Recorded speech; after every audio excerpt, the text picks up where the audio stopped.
Alright, so I lied. In my last video, I said it was going to be my last update video because I felt that my build was pretty much complete, with improvements really just being adding a little bit more damage or getting a little bit tankier. But over the weekend, I've been toying around with this new tech, which is to path all the way up here for offensive stance, as well as anointing lay siege. Both of these together will give 1% damage per block chance, combining to basically an extra 150% damage, given that I have 75% block. Going all the way up here also gives wide barrier. I originally thought this was pretty bad.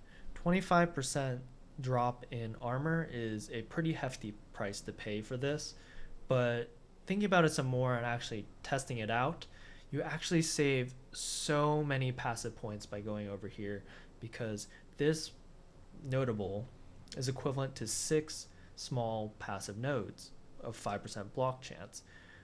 Essentially, you can count this as 6 passive points.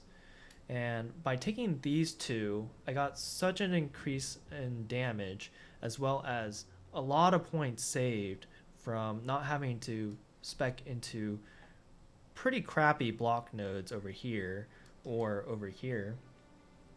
I was able to divert that into two ways.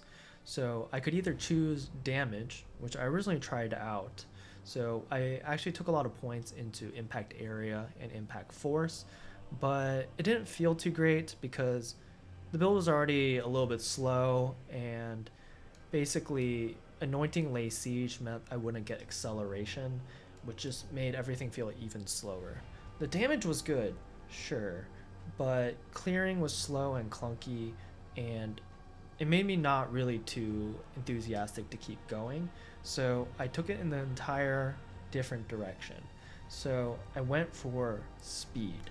So what I did was I pathed all the way down here, and the reason why I did this instead of actually pathing towards lay siege and anointing acceleration is that by doing this you get access to some really good movement speed as well as attack speed nodes, plus 2 additional jewel sockets like over here. So what you gain out of this is that you get sand in the eyes with additional attack speed here, so this is another 16% attack speed, and you get 10% attack or movement speed here when you kill an enemy, which you are when you map. So you get a lot of movement speed, a lot of attack speed, and you get some additional skill speed over here and a little bit of attack speed on Adrenaline Rush. Now, this takes a lot of points, so I ended up taking away some points over here by removing Singular Purpose as well as Crushing Verdict. Both of these are reducing attack speed, and the damage they provide is really great, but I just wanted to try to go fast. So I took away these points, and I definitely lost a lot of damage. So I will say that taking lay siege as well as offensive stance is probably really good in both scenarios, because they are really point efficient. But where else you go is kind of up to you. So one way I did to make up for some of the damage loss, which I probably should have already been doing, was I grabbed +2 levels on melee skills on my gloves. This basically gives me a 15% damage increase to kind of offset the damage I'm losing. So if you actually compared this to my last video, where I wasn't actually taking lay siege nor offensive stance, my leap slam was actually only doing 27,000 damage in the tooltip. So my damage is actually up. So when I say I'm losing damage, it's actually just compared to instead of taking all of these attack speed nodes and movement speed nodes. And another really key thing that I did was I switched to using Thrillstee. Thrillstee gives you Onslaught, which gives you 20% increased skill speed as well as 10% movement speed. You don't get any other stats on this thing, so it's really important that you have all of your stats elsewhere. So I did have to buy new boots and grab Chaos resistance on my boots, as well as a little bit of rarity, since I used to have a lot of rarity on my helmet. Another thing I did have to just take, because it just ended up being this way, is this one additional maximum fire resistance due to the loss of a lot of fire resistance on the boot. So that's just something I'll have to live with. But altogether, this build is a lot faster, and I'd like to show you guys what it would be in a map, which I'll just throw in a generic one. I think that will be good. Let's just run with Slick. Head above water.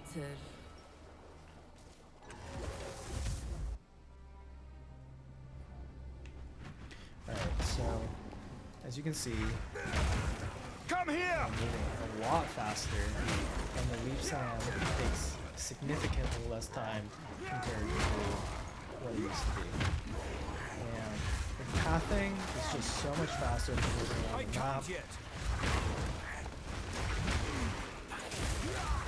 But definitely noticeable that the damage has been decreased. Fear will best you!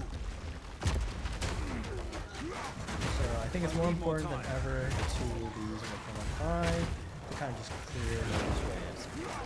As you can see, a lot of the smaller monsters do get one shot, but it's not too bad, and you really do just move around really faster.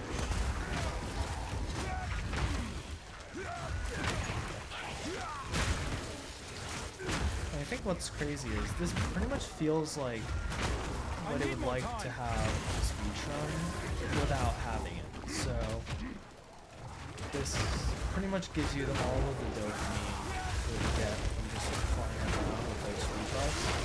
And you can see over here, we do have that 45.4% movement speed, and over here, attack time is lowered to 1.08.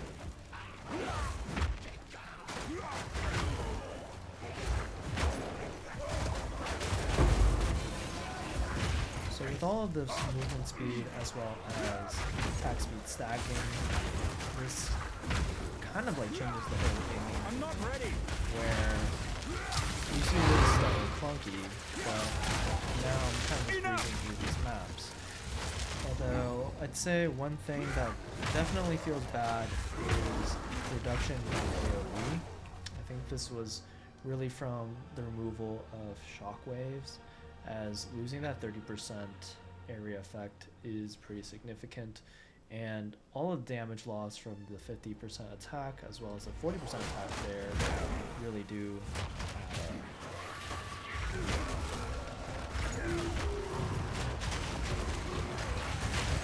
I need more time! But in general, I think the bulkiness is around the ballpark, pretty similar. It is a little bit lower, unfortunately, but I don't think it's significantly more lethal, and mobility definitely does add a bunch of survivability to just getting out of the pinch.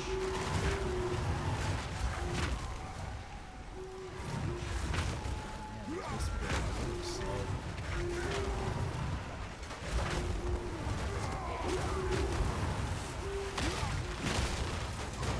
Whipping out one of the gods.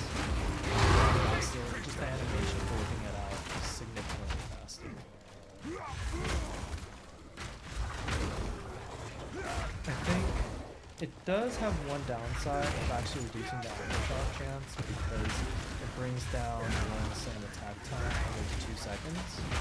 But it being so much faster to actually throw out these rolling slams, I don't think it will actually be any significant aftershock decrease, since you're looking in more rolling slams. So with all of that, I know there weren't any extra mechanics on this map, but you're pretty much able to clear all the rares within about 3 or 4 minutes. So I consider that pretty quick, especially for a longer, more windy map. But yeah, that's all I have for today's update. I'm going to toy around with this more, but let me know if this is interesting to you, and I can come up with more videos for my next build, or if I have any more updates to this one. Thanks for watching.